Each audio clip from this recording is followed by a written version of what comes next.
చేయు పనులు ఆటంకంగా ఎక్కువగా ఉండును. తులారాశి వారికి దొంగల భయం ఎక్కువగా, చోర భయం ఎక్కువగా ఉండును. ప్రధానంగా మే నెల నుండి అధికారులు చాలా జాగ్రత్తగా ఉండవలసి ఉంటుంది. అధికారులచే మాట పడవలసి వస్తున్నది. వర్ధం ఎటువంటి మధ్యవర్తిత్వం ఏమాత్రం పనికిరాదు.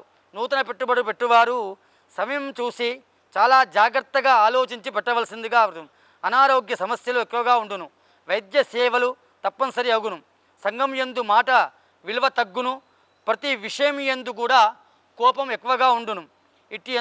ఇంటి యందు కూడా శాంతి తక్కువగా ఉండును.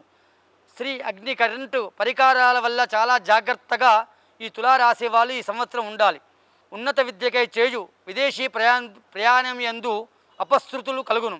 కిరాణా వ్యాపారస్తులు, రియల్ ఎస్టేట్ వ్యాపారస్తులు కొద్దిగా తక్కువగా ఆశించిన దానికన్నా తక్కువగా ఉండును. ఈ సంవత్సరం శని పంచమ స్థానంలో ఉండడం వల్ల చెయ్యు కార్యము చెడిపోవుట మరియు మనస్తాపము, స్థిరాస్తి విషయంలో దాయాదులతో వివాదము, నీచసి సాంగత్యము, స్నేహాల వల్ల భార్యాభర్తల మధ్య విరోధము, ఆరో స్థానం రాహు సంచారం చేత కోర్టు వ్యవహారం యందు మనశ్శాంతి లేకుండుట, శత్రువర్గం చేత భూ గృహ ధనలాభం కలుగును.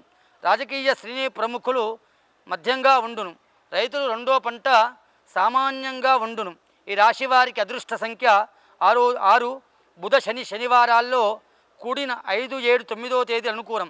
వీరు నిత్యం కూడా గురు స్తోత్ర దత్తాత్రేయ పారాయణం కానీ, గురువారం కానీ గురుగ్రహానికి జప హోమాలు చేసుకుంటే మంచిది. లేదా శనివారం శనికి తైలాభిషేకం చేసుకున్నను, శనివారం ఈశ్వరాభిషేకం చేసుకున్నను తులారాశి వారికి చాలా బాగుండును. గత సంవత్సరం కంటే కొద్దిగా ఫలితాలు తక్కువగా ఉన్నాయి. వీరికి అనుకున్న పనులన్నీ కూడా నెరవేరవు. ఎందుకంటే గురుస్థానం తక్కువగా ఉంది. వీరికి దక్షిణామూర్తి స్తోత్ర పారాయణము మరియు దత్తాత్రేయ స్వామి స్తోత్ర పారాయణం చేసుకుంటే వారికి సంవత్సరం శుభంగా ఉంటుంది. మధ్యవర్తిగా ఉండకూడదు ఇక్కడ ఈ తులారాశి వారు.